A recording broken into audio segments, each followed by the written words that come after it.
The janitor's son stood frozen at the chalkboard, fingers still stained with math dust, when the professor ripped his notebook in half, shouting, "You think solving equations makes you one of us?" Gasps echoed across the lecture hall. Cameras recorded. No one moved, and as security was called, not on the professor but on the boy, he whispered something that made every student stare. What did he say? And why did it terrify them? Before we deep dive into this interesting story, subscribe to our channel, and tell us where are you watching from. Share in the comments below. The morning began the way most mornings did for Clarissa Holt, but the air inside the mathematics department felt heavier than usual, as if the building itself was holding its breath. The polished hallway floors reflected the pale winter light coming through the narrow windows, and the faint smell of cleaning spray still lingered, a quiet reminder of the people who passed through before the faculty arrived. The hook of the moment lived in its quiet shock. A cleaning lady's son solving Ivy League-level mathematics was something the institution would never willingly imagine, and Clarissa felt that disbelief settle into her chest before she even fully understood what she was looking at. Her office was always neat, the books aligned like disciplined soldiers along the shelves, the chalk dust carefully wiped from the board each morning by the woman assigned to her floor. But that morning, there was something different. A worn spiral notebook rested on the edge of her desk, out of place, as if it had been left there in a rush. Clarissa paused, not out of irritation, but because the pages were open and lined with dense handwriting, symbols and expressions layered upon one another in long sequences. She stepped closer, expecting childish doodles or simple arithmetic. Instead, her eyes locked onto something far more advanced: multivariable calculus expressions, complex integrals, and proofs that moved across the page with confidence. What unsettled her was not simply their presence, but the precision. The transitions between steps were elegant, efficient, deeply intuitive. These were not copied solutions. They were original thought, unfolding with the kind of fluency she associated with graduate-level minds, or in rare cases, prodigies. A slow wave of disbelief washed through her as she traced the logic silently, realizing that whoever had written this had understood not only the mechanics of the equations, but the invisible reasoning beneath them. Clarissa knew this notebook did not belong to any of her students. She recognized every handwriting style that crossed her desk, every nervous scrawl on exam pages, every impulsive stroke from ambitious students trying too hard. This handwriting was deliberate, steady, almost serene. That was when she remembered Elena, the woman who cleaned the offices in the early mornings, and the quiet boy she sometimes brought with her. The boy rarely made eye contact, moving like someone trying not to be noticed, sweeping corners and stacking trash bags while his mother worked faster than the clock allowed. The memory unsettled her even more. The university's unwritten hierarchy lived in the spaces people were allowed to occupy, and Elena's son existed at the very bottom of that ladder. He was invisible by design, someone whose steps the institution barely acknowledged, someone who wasn't meant to linger long enough to write anything on a professor's desk, let alone something that challenged the academic pride of the building. Yet the handwriting on the page carried a presence that refused invisibility. Clarissa tried to dismiss the thought, but her mind kept circling back to it. The possibility that a boy who vacuumed floors before sunrise could also solve equations. Her faculty colleagues debated over coffee and whiteboards. It felt unthinkable because of everything this place subtly communicated about who intelligence belonged to. The realization came wrapped in discomfort, forcing her to confront how easy it had been for her, for everyone, to overlook someone simply because of where they stood in the building. She turned the pages slowly, each one confirming the same mastery. The solutions were not rushed. They were reflective, layered with revisions and notes, showing a mind that wrestled and then refined. A faint unease crept deeper. This notebook was not a curiosity. It was evidence of brilliance that had been living in silence under fluorescent hallway lights. And in that silence lived a quiet injustice. Clarissa remembered overhearing in fragments how Elena sometimes brought her son, because she could not leave him home alone. The boy helped her carry cleaning supplies and waited in hallways while she finished rooms. There was never a complaint, only the occasional sideways glance from staff members who viewed him as a disruption to routine rather than a child navigating survival. Clarissa had never questioned it, until now. Curiosity shifted into something heavier: responsibility. She felt the tension between the world she belonged to and the world Elena existed in, both occupying the same building yet separated by unspoken lines. The notebook, fragile and unassuming, was a bridge between those worlds, and crossing it meant acknowledging inequality she could no longer ignore. The morning light crept across the desk as she stood silently, absorbing everything the pages revealed. The story forming in her mind grew sharper.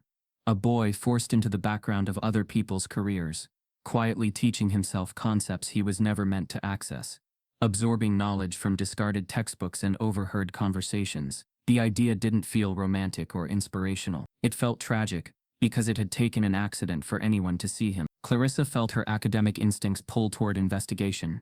But there was also fear. The university was not kind to disruptions, and a revelation like this did not simply expose genius. It exposed bias, assumptions, and the prejudiced lens through which potential was filtered. She knew that pursuing the truth meant standing against institutional comfort. Yet she could not ignore what she had seen. Her thoughts returned to Dante, the name she faintly remembered, Elena whispering once. He moved through corridors without leaving a trace, yet his mind left evidence she could not deny. Clarissa found herself imagining the countless mornings he had sat in silence while faculty debated research funding, never suspecting that the quiet boy beside the custodian's cart carried ideas strong enough to challenge their pride. She closed the notebook gently, not out of secrecy, but reverence. The situation demanded caution. If she approached Dante or Elena too directly, she risked embarrassing them, or exposing them to scrutiny they had not chosen. Still, doing nothing felt like a betrayal of what the pages revealed. The tension grew between her obligation as a professor and the moral weight of the discovery. A thought formed, careful, methodical, strategic. If she could confirm who was solving the equations without confrontation, she could understand whether this brilliance was accident, imitation, or authentic intellect. Her reasoning was not cold curiosity. It was shaped by the fear that others, given the chance, would distort or dismiss him before truth had a chance to breathe. The institution around her moved forward with its usual rhythm. Footsteps down the hallway, distant murmurs of morning meetings. Unaware that something extraordinary had surfaced inside her quiet office, Clarissa felt the shift in her own world, as if a door had opened to a story much larger than herself, one stitched with class boundaries, silent prejudice, and a genius trapped in the margins of someone else's routine. She placed the notebook inside her drawer, not to hide it, but to protect it, and then made a decision she knew would change everything. If the equations truly belonged to Dante, she needed undeniable proof, something no board member or skeptical colleague could dismiss as sympathy or exaggeration. The stakes were already growing, and she could sense the future conflict rising like a storm that had been forming for years, without anyone naming it. With steady resolve, she set a small discreet camera in the corner of her office, angled toward the chalkboard and desk, not out of suspicion, but as a witness. The choice carried risk, uncertainty, and an unspoken truth. Once she saw what happened in that room, there would be no turning back. Clarissa activates the hidden camera, unaware that what it captures will not only reveal a hidden genius, it will begin unraveling the power structures she once believed she understood. Clarissa didn't sleep that night. Every time she closed her eyes, the image of the notebook reappeared, those equations drawn in steady strokes, the logical precision unfolding across the pages, with the quiet confidence of someone who knew exactly what they were doing. By morning she was back on campus before the rest of the faculty arrived. She entered her office in silence, closed the blinds and sat at her desk, her hand trembling just slightly as she opened her laptop and pulled up the security footage. The video began in grayscale stillness. The hum of early morning played faintly through the audio feed, layered with the soft scrape of wheels, as Elena rolled her cleaning cart into the hallway. At first, nothing seemed out of the ordinary.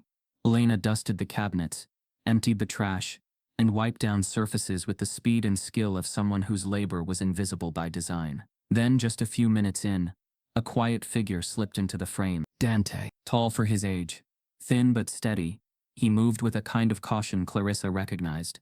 Not the caution of fear, but of someone conditioned to move without taking up space. He carried nothing in his hands.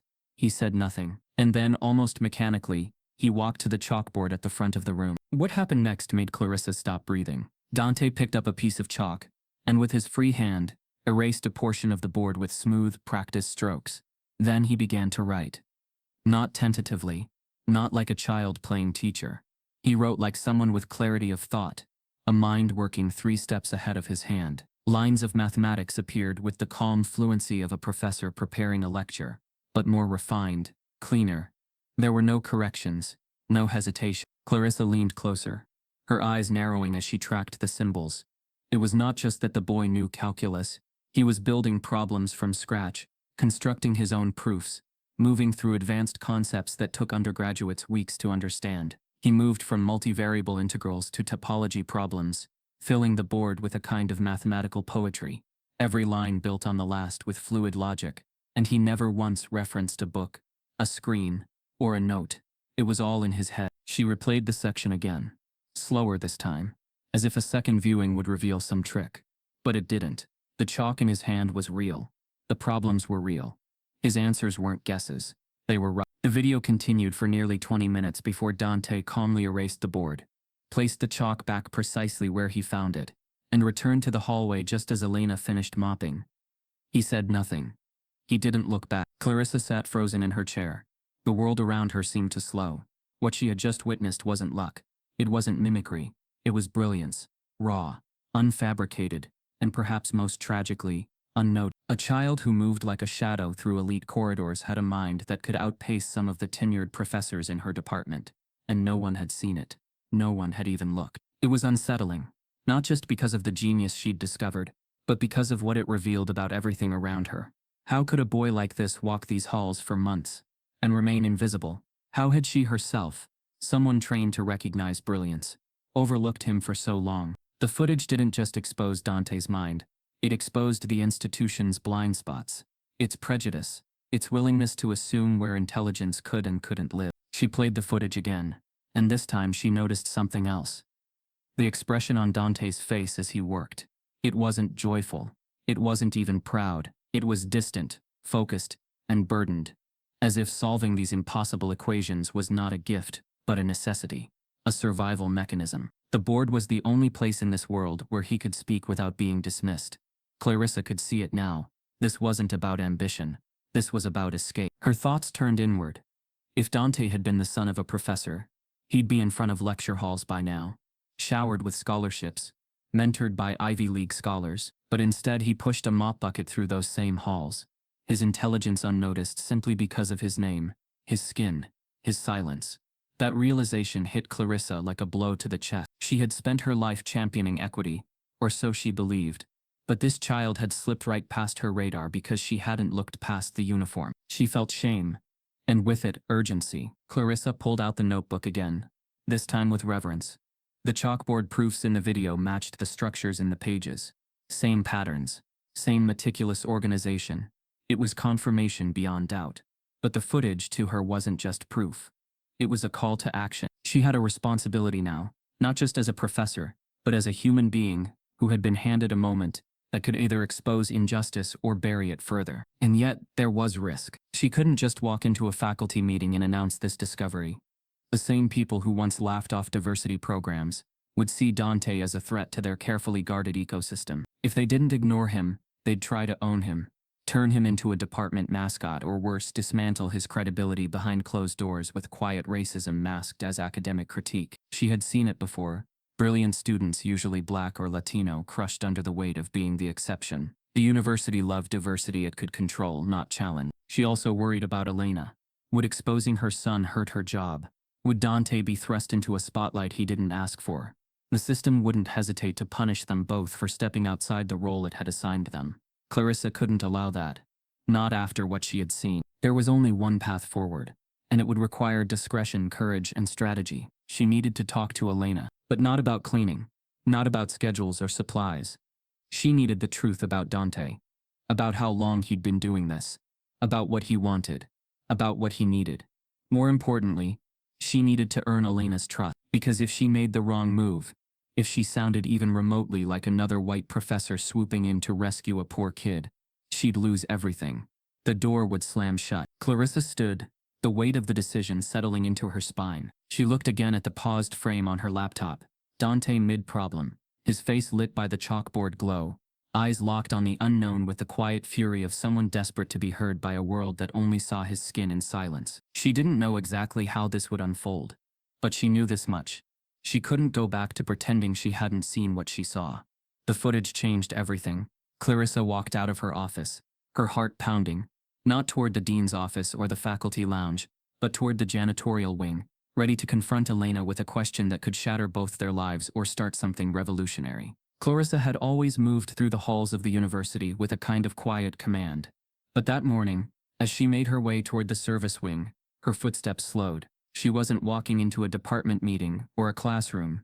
She was walking into a life she'd never taken the time to understand. The janitorial staff operated behind the scenes, rising before sunrise, scrubbing away the remnants of academic brilliance like ghosts, sweeping the stage before the curtain rose. And Elena Vargas had always been part of that background. Polite, invisible, efficient, until now. She found her organizing supplies in a narrow closet tucked near the east stairwell, rolling up a bundle of gloves. Elena looked up, startled. Her face, always reserved and modest, tightened with something that looked like concern as soon as she saw Clarissa. Professors didn't seek out cleaning staff, not unless something had gone wrong. Professor Holt, Elena said cautiously, straightening her posture. Is everything all right? Clarissa offered a gentle smile, her voice measured. Everything's fine, Elena. I was wondering if you had a few minutes to talk, in my office. Nothing urgent, just something I've been meaning to ask. Elena hesitated, eyes narrowing slightly, her instinct flaring, but Clarissa's tone was sincere, and after a brief silence, she nodded. Back in the office, Clarissa motioned toward the visitor's chair, suddenly aware of how unfamiliar this space must be for someone like Elena. She moved around her desk slowly, not to intimidate, but to create balance. She didn't want to come off as someone interrogating from across power lines. Elena, Clarissa began, I know this may sound strange, but I've noticed your son has been with you during your shifts. And something he left behind caught my attention. Elena stiffened instantly. Her eyes flicked toward the door, and her hands folded tightly in her lap. He's quiet. He doesn't touch anything. I always make sure he stays out of the way. Clarissa raised her hand gently. This isn't about that. He's done nothing wrong.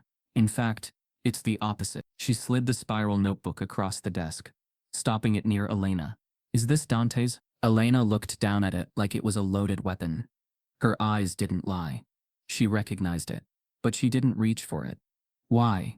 She asked, voice barely above a whisper. I watched him, Clarissa admitted, on the security footage. He was solving complex equations on the chalkboard, problems most students here struggle with, without notes, without hesitation. Lena's silence was deafening. Her lips parted slightly, but no words came. Clarissa watched her closely, and for the first time she saw not a worker or a mother, but a woman holding back 1,000 quiet battles.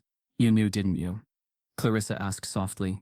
You knew he was gifted. Elena's face trembled for a moment before she caught herself. Her voice, when it came, was low and heavy with grief. He started when he was 6. No one taught him.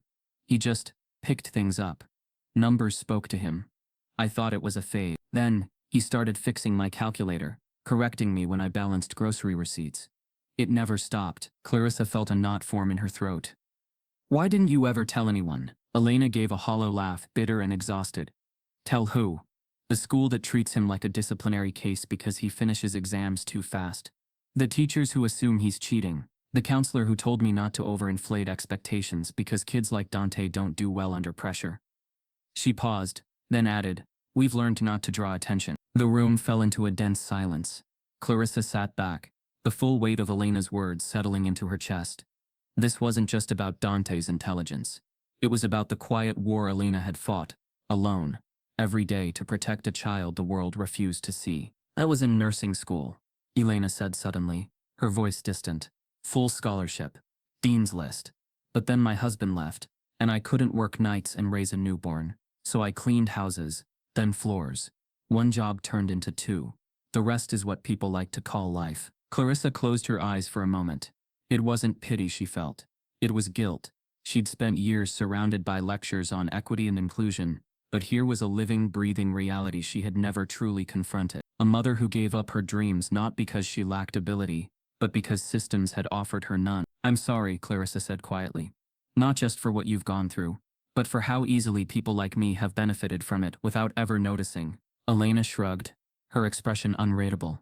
You're noticing now, that's more than most. A pause lingered, but it was charged now, not with suspicion but possibility. Your son is beyond talented, Clarissa said, her voice growing more certain. But he's been forced into the shadows. If he's willing, I want to help. I want to tutor him privately, off the record. No university involvement. Just one-on-one learning. Where he's safe. Where he's seen. Elena blinked, startled. not by the offer but by the sincerity in Clarissa's tone. "You'd risk your job for him?" Clarissa nodded slowly. "I'd risk more than that." Elena looked away, struggling to compose herself. Her throat tightened, and her hands pressed into her thighs. Years of endurance, of mistrust, of shielding her son from a world that always looked at him with either fear or pity. It all boiled under her skin. "He's afraid to be noticed," she said finally. "Because every time he is, it costs us something." Clarissa reached across the desk, not to touch, but to bridge the space between them with words. "This time it might give him everything." Elena stared at her for a long, silent moment. Then slowly she nodded. But just as Clarissa exhaled in relief, Elena added something that struck her like a blow. "You're not the first person who's offered," she said, her voice almost detached. "Last year, a substitute teacher noticed Dante's test scores, wanted to nurture his potential too. A few weeks later, he stole Dante's homework and submitted it under a different student's name, to boost a donor-funded project." Clarissa froze. The betrayal, the manipulation. It explained the deep caution in Elena's eyes, and it made the task ahead even more urgent. This wasn't just about teaching math. It was about rebuilding trust broken by people who claimed to help. "I'm not him," Clarissa said firmly. "I don't want credit. I don't want fame.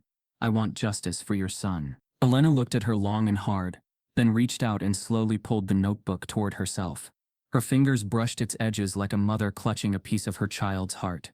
Her silence was permission enough. Clarissa stood, her pulse racing, not from fear but from the knowledge that something irreversible had just begun. This was no longer about discovery. It was about defiance. As Elena leaves the office, Clarissa opens her inbox and freezes. An anonymous email has arrived with a screen recording of the footage she thought only she had access to. Someone else has seen Dante, and they're already watching. The days that followed carried a fragile rhythm, like walking a tightrope in the dark. Clarissa scheduled the lessons with precision, choosing the late hours when the campus thinned out, when the long corridors of the math building fell into a hush so deep it echoed. The sessions weren't on any official record, no door signs, no witness lists, just a locked seminar room, 2 chairs, a whiteboard, and a boy who up until a week ago was invisible to every structure of the institution around him. Dante arrived silently each time, his hoodie pulled over his face, his sneakers squeaking faintly as he stepped through the side entrance. Clarissa had arranged to remain unlocked. He didn't speak much during those first few sessions, not out of rudeness, but caution. Clarissa didn't press. She simply placed the marker in his hand and wrote a single problem on the board. The first night, it was a triple integral. The next, a matrix decomposition. Then topology. Then abstract algebra. Each time she added layers of complexity, fully expecting to reach his threshold. But he never faltered. Instead, something remarkable unfolded. Dante didn't just understand math, he inhaled it. Concepts that took her brightest undergraduates weeks to grasp. He mastered in hours, not memorized. Understood, internalized. Clarissa watched in awe as he built intuitive bridges between seemingly disparate theories, connecting linear algebra with calculus, using geometry to solve logic problems. It wasn't just intelligence, it was something deeper, something rare. His brain wasn't just learning math, it was translating life through it. And yet he carried himself with no arrogance. There was no need to impress, no hunger for praise. He worked in silence, occasionally glancing at her for affirmation, but mostly locked inside the world behind the symbols. It was the look of someone building mental sanctuaries, not chasing validation. Clarissa began keeping a hidden journal, her private documentation of each session. She wrote down every problem they solved, every method he used, every moment that made her wonder whether they were witnessing one of the most gifted mathematical minds of the generation. She didn't know what she would do with the records yet, but some part of her knew this couldn't stay a secret forever. This brilliance deserved to be seen, but only on their terms. One evening, as they sat in front of a particularly long proof, Clarissa broke the silence. "How do you do this?" she asked gently. "How does it come to you so fast?" Dante paused, the marker hovering midair. He didn't look at her when he spoke, but his voice, low and even, carried a quiet pain. "Math doesn't lie," he said. "It doesn't judge me. It doesn't care what I wear, or where I live, or how I talk. It just is." Clarissa's breath caught. It wasn't the answer of a prodigy basking in his gift. It was the answer of a boy who'd been forced to survive in a world that constantly erased him. Math wasn't just a skill, it was a shield. "When I'm solving a problem," Dante continued, his voice barely above a whisper. "It's the only time people stop looking at me like I don't belong." Clarissa didn't respond immediately. She couldn't. Her throat tightened as she realized the depth of the reality he carried. This boy, who moved through a world that either ignored him or feared him, had found sanctuary in numbers, where other kids found identity in sports or music. Dante had found his only safe space in equations. It changed something in her. Their lessons evolved after that. Clarissa stopped testing him. Instead, she started giving him the problems that had confounded her own colleagues. Research questions, still unsolved. Advanced puzzles from international math journals. And Dante didn't just attempt them. He offered perspectives she hadn't considered. At times he would quietly suggest a simplification, and Clarissa would find herself stunned by the clarity. It was like watching someone play chess on a board only he could see. But beyond the brilliance, there were cracks, moments where Dante's mask slipped. He flinched when someone passed by the room unexpectedly. He avoided eye contact when she praised him. Once, when she offered to buy him dinner, he declined so quickly. It was almost reflexive. It was in those moments that Clarissa saw the layers of trauma. The years of being told, directly or indirectly, that he was less, not enough. A thread in places designed for excellence he naturally embodied. She wanted to do more, to fight harder. But every time she considered telling someone, even someone trusted, she stopped, because the world didn't respond kindly to black boys with brilliance. The world asked for documentation, verification, proof. And then, even when the proof was undeniable, it asked why he was there in the first place. Clarissa knew that truth too well. One night, weeks into the lessons, she brought in a problem from a doctoral thesis she'd reviewed years ago. It had taken the student 2 months to solve. She handed it to Dante without comment. He looked at it for 5 minutes, then asked, "Is this a trick question?" He didn't mean it arrogantly. He genuinely didn't understand why it was being framed as difficult. And in that moment, Clarissa knew this wasn't just natural talent. This was generational genius, crushed and hidden because the world never gave it space to breathe. She added that solution to her documentation, time-stamped, annotated, and secured with a backup file. But the secrecy came with a price. That night, as they packed up, Clarissa offered to walk him to the parking lot. Elena had been running late, and the campus was darker than usual. As they exited the seminar room, Clarissa caught sight of movement near the hallway corner, a flash of someone ducking back behind a wall. She paused, narrowed her eyes, and saw the tail end of a professor's coat disappear behind a staircase. Dr. Nathan Reeves. Clarissa's pulse quickened. Reeves was notorious in the department, sharp, territorial, and politically calculating. He had made snide remarks in faculty meetings about diversity initiatives, lowering standards, and had once argued that grit was an overrated metric for scholarship candidates. If he had seen Dante, and worse, if he recognized what was happening, the fallout could be catastrophic. She didn't say a word to Dante. She kept walking, calmly, casually, but her mind was already racing. The secrecy was over. The next morning, Clarissa arrives at her office to find a folded letter slipped under her door, unsigned, typed, and chillingly direct.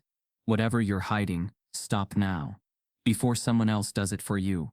The letter haunted Clarissa more than she cared to admit. No signature, no return address, just a single page, typed in clean, emotionless font, warning her to stop what she was doing. It wasn't just a threat, it was a reminder that despite her tenure, despite her accolades and publications, she was still expected to stay in her lane. And right now, her lane did not include mentoring a janitor's son behind closed doors. Clarissa didn't confront anyone. That would have been futile. In academia, confrontation never happened in bold declarations. It happened in glances, in who got left off emails, in which conference recommendations disappeared into limbo. The war was silent, and she could already feel it sharpening around her. The whispers started subtly. In the faculty lounge, conversations would still when she entered. Her name would appear in half-heard mutterings, laced with thinly veiled skepticism. "She's been distracted lately," someone said once, sipping coffee like it was tea. Another professor leaned against the vending machine, smirking. "Apparently she's taken up mentoring, some charity project. Kid from maintenance staff, I heard." The words weren't meant to be cruel outright. They were worse. They were patronizing, coated in the sickly sweet tone of liberal dismissal. Clarissa said nothing. She knew how these games worked. In elite institutions, racism was rarely shouted. It was nodded through policies, woven into grant language, and hidden behind concern. "We just want to make sure Clarissa's protecting her reputation," a colleague said to her face, smiling tightly. "Students talk, you know. Some of them saw you leaving the building with that boy." That boy. The phrase clung to her skin like a bruise. It wasn't about inappropriate behavior. None of them believed that. What bothered them was what Dante represented. Not a scandal, but a shift in control. A disruption to a hierarchy built on the assumption that brilliance came dressed in prestige, not janitor's uniforms. Clarissa had brought an outsider into the sanctum. And worse, the outsider didn't need their approval to be exceptional. That terrified them more than any rumor. Meanwhile, Dante kept showing up. Quiet, alert, carrying new layers of guardedness in his shoulders. He never asked about the strange glances, the way people seemed to study him more now, when he crossed campus to meet Clarissa. But she knew he felt it. The atmosphere had shifted. Safety was thinning. Still, she kept pushing him forward. She encouraged him to enter the statewide Advanced Mathematics Challenge, an annual competition that brought together the top high school minds across Massachusetts. Clarissa submitted his application under a pseudonym, Daniel, not because he lacked merit, but because she feared what might happen if they saw his real name, his photo, his mother's occupation. She coached him for weeks, fine-tuning his timing, sharpening his already surgical precision with equations. He barely needed her guide, but she offered it anyway, to keep him grounded, to keep herself believing that this journey had purpose. The results came in on a Tuesday afternoon. Dante had placed first, not second, not tied, first. Clarissa sat with the email open, stunned by the score breakdown. He hadn't just won, he had broken the scoring curve, and he had done it anonymously, without a single credential or academic advisor on his submission. Just raw, undeniable skill. She printed the results, folding the page carefully, and gave it to Dante at their next session. He stared at the numbers, unmoved at first. Then his lips curled slightly, not into a smile, but something deeper. A quiet, delayed validation that said, maybe now, someone will see me. But that hope didn't last long. 2 days later, Clarissa returned to campus to find her inbox flooded. Subject lines piled one over the next. "This you? Are you mentoring this kid? Explain this." She opened the first email, her breath stalling as she saw a screenshot from the competition's internal score portal. Dante's pseudonym was listed, but next to it, someone had uploaded a photo, one of Dante in the university hallway, sweeping a corner, his name clearly visible on the maintenance badge clipped to his shirt. She scrolled further, more screenshots, forum threads, tweets, log posts. Someone had leaked him, and not just leaked, exposed. The narrative was spinning fast. Custodian's son outsmarts state's top students. Mystery math whiz turns out to be janitor's kid. Is this the next Einstein from a broom closet? Clarissa's heart pounded as she scanned the articles. Some were celebratory, but many were laced with cruelty masked as curiosity. Is this even real? One writer asked. Did he cheat? Another speculated. Should we trust scores from someone with no school record? The racial undertones weren't subtle. Affirmative action gone rogue, one anonymous commenter wrote. Pretty sure his tutor did the work for him. Clarissa slammed her laptop shut. She didn't have to guess how it had happened. Someone in the faculty, someone who'd seen Dante leaving those late-night sessions, had followed the thread. Maybe it was Dr. Reeves. Maybe it was one of the assistant professors who envied her tenure. It didn't matter. What mattered now was that Dante had been pulled from shadow into spotlight. Not on his terms, but theirs. She called Elena immediately. Have you seen? Clarissa started, but Elena's voice cut through with a calmness too heavy to be peace. I saw, she said. So did Dante. Clarissa closed her eyes. I'm so sorry. I didn't want this. It was always going to happen. Elena replied quietly. The world never lets boys like him stay hidden. Not once they realize how smart he really is. Clarissa wanted to scream, not because she disagreed, but because she knew Elena was right. Everything in her training, every lecture she'd ever taught on meritocracy, now felt like an elaborate lie. The system had never been designed to elevate boys like Dante. It had been built to survive them. What should we do? Clarissa asked. Elena's pause on the other end of the line felt infinite. We protect him, she said. That's all we can do now. Clarissa nodded, tears burning at the corners of her eyes. She hung up and sat in the dark, the glow from her laptop screen the only light in the room. She knew what was coming next. The media attention, the scrutiny, the panels, the questions masked as praise, the condescension masked as support. The vultures would descend, not to celebrate Dante, but to own him, to reduce him to a headline or a scholarship brochure. And there, in the shadows of that realization, a darker truth bloomed. The faculty didn't care if Dante succeeded. They just didn't want Clarissa to be the one who helped him do it. That evening, a new email appeared in Clarissa's inbox. The subject line was simple: Dante has been reported for academic misconduct. The sender? The university's academic integrity office. The next 72 hours moved like a tsunami, quiet at first, then deafening. Dante's leaked identity, which Clarissa had hoped would remain a small ripple in a niche academic pond, detonated across the internet with the force of a cultural reckoning. It began with a local Boston news blog, which spun the story with an attention-grabbing headline: Janitor's son destroys state math elite. Is the system broken? The piece featured a grainy still of Dante walking down the university hallway, taken from a distance, his maintenance badge clearly visible. Within hours, it had been picked up by larger outlets, amplified by education influencers, and dissected by Twitter's most ruthless culture commentators. Hashtags began to trend: math janitor, hidden genius, affirmative fraud.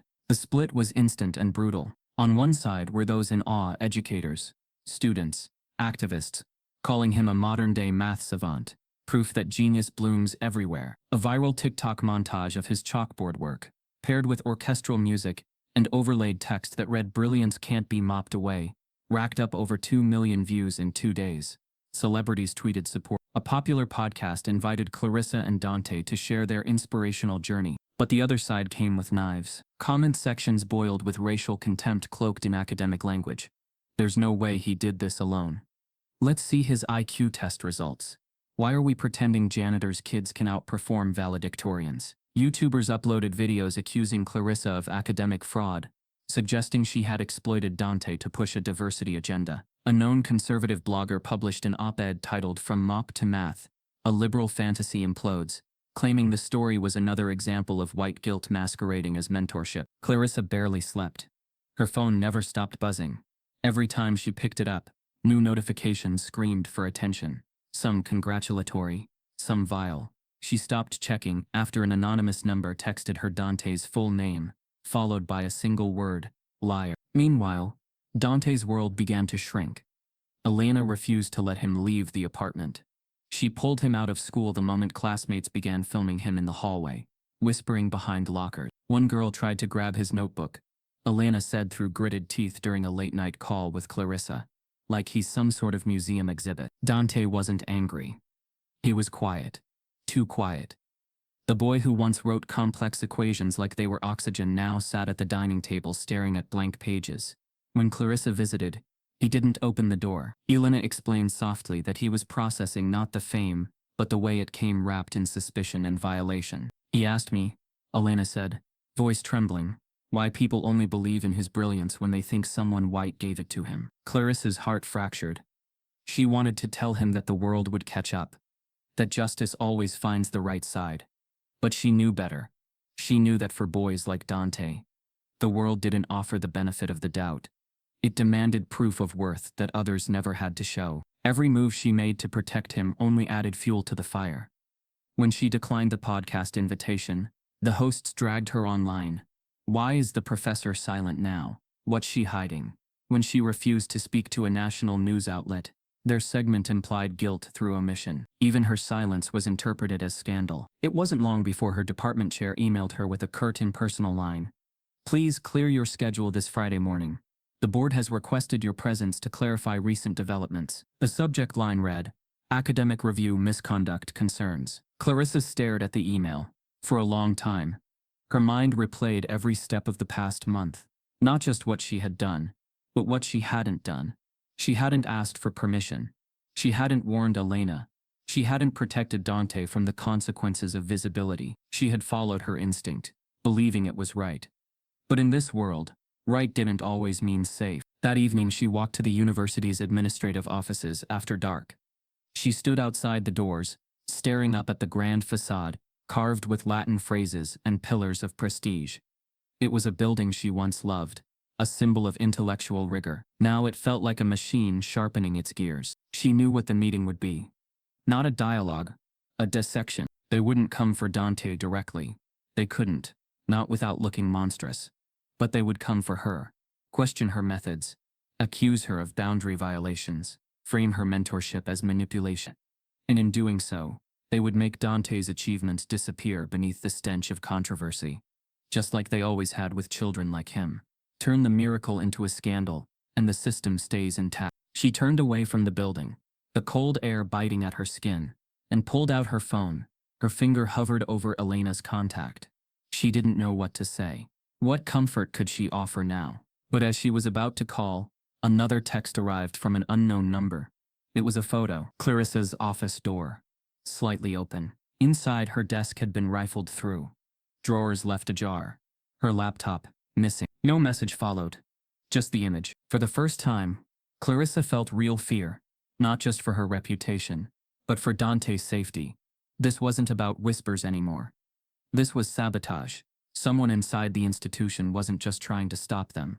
They were trying to erase them. As Clarissa turns to rush back to campus, her phone buzzes again. This time it's the university board secretary. The message is chillingly brief. You are required to appear before the board at 9 a.m. tomorrow. Dante Vargas must be present.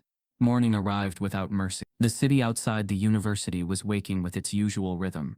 But inside Clarissa Holt's mind, time felt suspended, stretched thin between dread and determination. The summons still echoed in her thoughts. The board had not only required her presence, but Dante's as well, as if his very existence needed cross-examination to be valid. She walked through the faculty hall with a composure that felt borrowed, each step echoing against marble floors that had always symbolized prestige, now feeling more like a corridor toward judgment. The boardroom waited at the end. A long glass table, portraits of past chancellors lining the walls, silent men in gold frames watching everything like guardians of an old and brittle order. Dante sat beside her, shoulders drawn inward beneath his plain black hoodie, his gaze fixed on the table surface, as though every etched scratch on its wood grain offered him something steadier than the room itself. Elena stood behind him, not speaking, but presence alone radiating both fear and defiance. Clarissa could feel the tension in the air, not loud, not explosive, but suffocating in the way only institutional power could be when it decided to turn its gaze on a person it had never intended to acknowledge. The board chair, a man whose voice always sounded like a formality wrapped in politeness, began in a tone so measured it almost hid the blade beneath. He thanked Clarissa for her cooperation, spoke of concern for academic standards, and referenced optics in a sensitive cultural moment. Each phrase sounded rehearsed, like a script refined by lawyers in fear. Then he shifted forward, hands folded, eyes coldly focused. Professor Holt, he said, we're here to understand your involvement with this student. Why private tutoring? Why without departmental oversight? Why now? Clarissa let the question settle for a beat. She wouldn't shrink. Not here. She placed Dante's notebook on the table. The worn cover, the handwritten proofs, the theoretical structures that mapped a mind operating far beyond expectation. Then came printed competition results, timestamps, anonymized submission logs, lesson records, not because she believed documentation was the essence of truth, but because she knew they would refuse to see anything without it. I did what I did, she answered, voice firm yet weighted, because brilliance appeared where your system never bothered to look, because opportunity should not be dependent on surnames, uniforms, or which hallways someone sweeps. A few board members exchanged tight glances, the kind that held both discomfort and offense. One of them leaned in, adjusting his glasses, his tone more clinical than curious.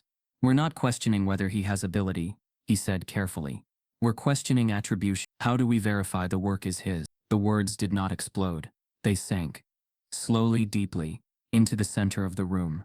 Elena's breath caught, a sound so slight it almost vanished beneath the hum of the air unit overhead. Dante didn't flinch, but his fingers dug into the edges of his sleeves, as if anchoring himself to something tangible, while the room denied the reality of his mind. Clarissa felt anger move through her like heat, not reckless but sharpened, focused. You want verification? She said, sliding forward several pages of his logic. Here is his reasoning, his transitions, his personal notation system, the same one repeated through competitions, essays, tutoring logs. You don't question brilliance in your legacy students. You only question it when it arrives through a door you didn't open. The room didn't spark with outrage. It went quiet in that dangerous, calculating way. A woman from the ethics committee folded her hands. "We are concerned," she said, voice soft, yet condescendingly precise, "about the possibility that you're projecting your personal ideals onto this situation. We must ensure this young man isn't being shaped into a narrative, rather than guided appropriately." There it was. Not guidance. Not support.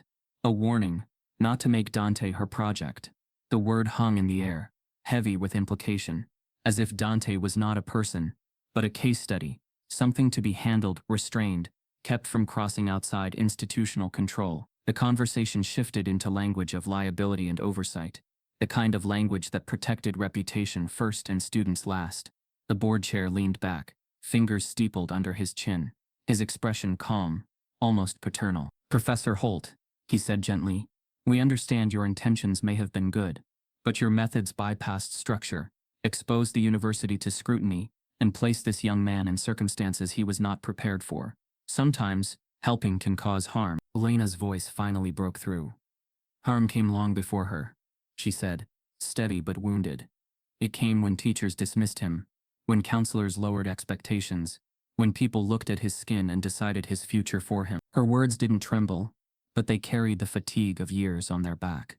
One board member offered her a tight smile, the kind used when someone wants to appear compassionate without wrestling truth. "We respect your experience," he replied, "but emotion can complicate objectivity." Clarissa saw it then. They didn't see racism as harm. They saw attention as harm. They saw visibility as harm. They saw Dante's existence, outside the limits they recognized, as harm. And so they began to reshape the narrative. Not a story about a boy whose brilliance had been ignored, but a case of a professor who overstepped, a vulnerable student improperly elevated, a situation that needed to be managed back into control. Clarissa refused to let the conversation twist unchallenged. "You didn't discover this boy," she said, voice low, eyes sharp. "He has been here the entire time, present in your buildings, cleaning your classrooms, absorbing your lectures from the shadows. Your system didn't fail because I intervened. It failed because without intervention, you would never have known he existed." A silence followed, deeper this time. Not embarrassment, not reflection, resentment.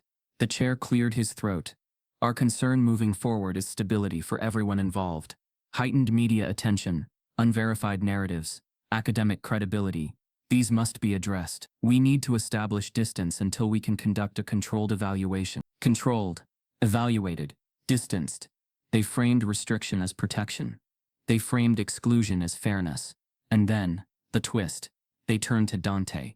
One of the board members smiled kindly, the type of kindness that always carried instruction beneath it. "Dante," he said softly, "we're very impressed by your enthusiasm for learning. But we must think about what environments are appropriate for you at this stage. Advanced academia can be overwhelming." Overwhelming. The word didn't mean workload. It meant presence. It meant you do not belong here yet. Or at all. Dante lifted his gaze. Not defiant, not emotional, just painfully steady. "I never asked to be here," he said quietly. "I just solved problems." The simplicity of his words exposed everything the room tried to complicate. And still they moved forward. A vote was not called out loud. It was exchanged through glances, nods, unspoken alignment among decision-makers, accustomed to shaping outcomes, without appearing to do so. Clarissa knew before they even spoke that the ruling was already sealed. The chair folded his hands once more. "Until further notice," he said, "we are recommending separation from campus, for Dante to minimize external pressure while we review academic material and clarify oversight procedures. This decision is administrative, not punitive." Administrative, not punitive. Language as shelter. Language as weapon. Elena's hand came to her mouth, as if trying to hold in something breaking loose inside her. Clarissa closed her eyes, every instinct inside her screaming against the calm brutality of the process, the way they could exile a boy with kindness in their voices and vocabulary full of reason. Dante didn't speak again. He didn't protest. He didn't plead. He simply nodded once. Not in agreement, but acceptance of what he had long understood. The rules were never meant to protect him. The meeting ended with polite farewells, promises of review timelines, assurances delivered like soft bandages over a wound they had just widened. Clarissa walked out with Elena and Dante in silence, the corridors now echoing with a heaviness that felt colder than the winter air waiting beyond the doors. She didn't know whether to console, to rage, to strategize. Every instinct collided at once. But the decision arrived faster than words. By the time they reached the building's exit, Elena's phone buzzed in her hand. She glanced down, brows tightening, as she opened the message, a formal notice attached, stamped with university letterhead, and legal phrasing that pretended to be neutral. Her voice tightened as she read it aloud, barely above a whisper. Dante Vargas was officially banned from campus. Effective immediately, Clarissa didn't even get the front door shut before Elena pushed past her into the living room.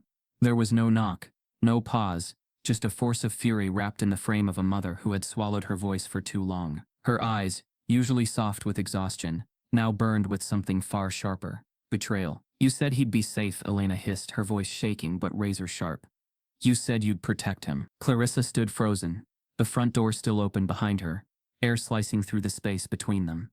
She had imagined this moment, dreaded it, prepared herself for it in theory, but nothing prepared her for the real thing. Not for the rage that came from a mother whose son had been dragged into a system, then quietly exiled as though his mind was a virus instead of a miracle. "I did everything I could," Clarissa said carefully, trying to steady her own breath. "I didn't think they—" "No," Elena snapped. "You knew they'd come for him. You just thought your name would protect him. Your office, your tenure. You didn't think it would turn into this because it never has for you."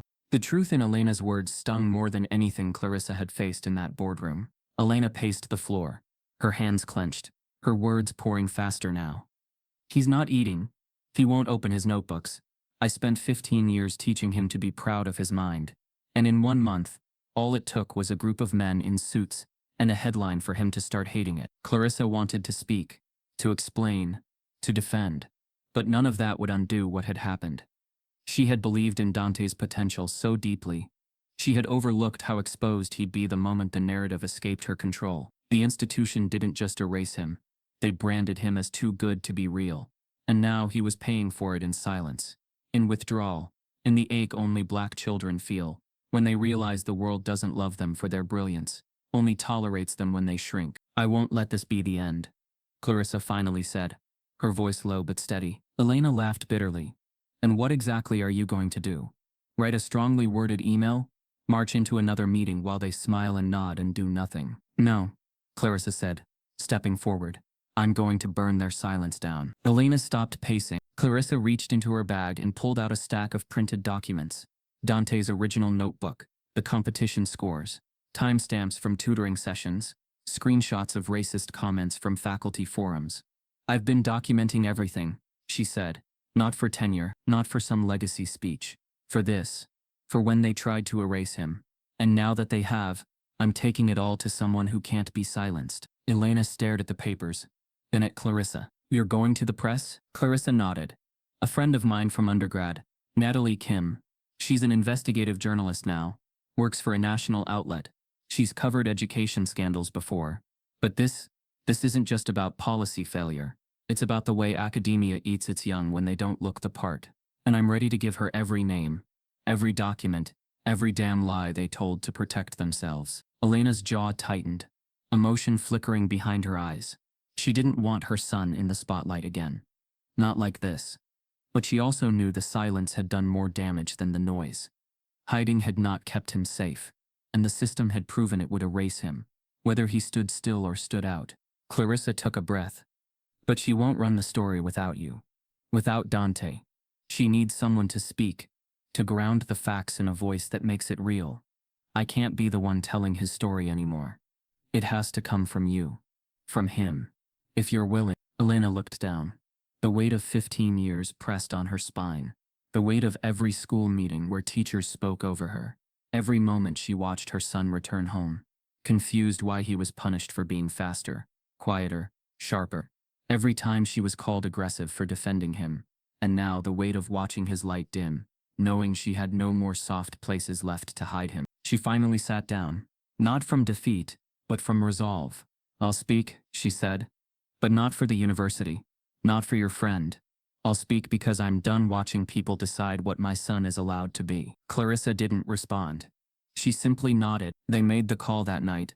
Natalie picked up within seconds, her voice alert, already suspicious. Clarissa was calling this late for something more than catching up. Clarissa gave her the top line: a black teenager, janitor's son, banned from a university after winning a statewide math competition. I have documents, a paper trail, and a mother ready to go on record. Natalie didn't ask for more. She was on a plane to Boston the next morning. The interview happened in Clarissa's office, the only place they could trust for privacy. Natalie brought a cameraman, a small audio crew, and most importantly, prepared questions that did not center pity. She asked Elena about the system, about sacrifice, about the fear of being seen too soon. And then she turned to Dante. At first he hesitated. Then, quietly, he spoke. I don't want people to be impressed, he said into the lens. I want them to stop assuming. Natalie paused, caught off guard by the weight of his words. I didn't ask to be your underdog, he added. I just wanted to learn without being treated like a trick. The footage was raw, unpolished, exactly what it needed to be. Natalie called Clarissa the next night. It'll air this Sunday. National segment. 7 minutes of airtime.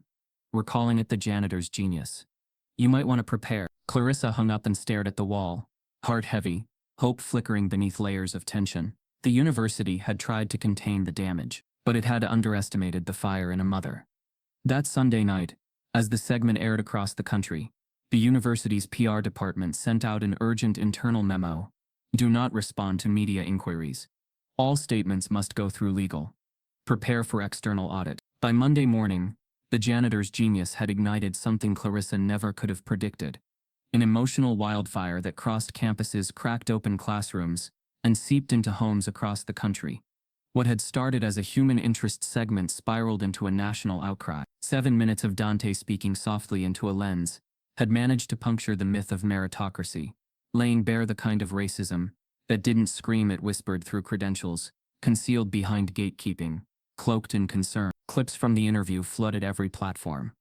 Twitter exploded with threads analyzing each word Dante spoke.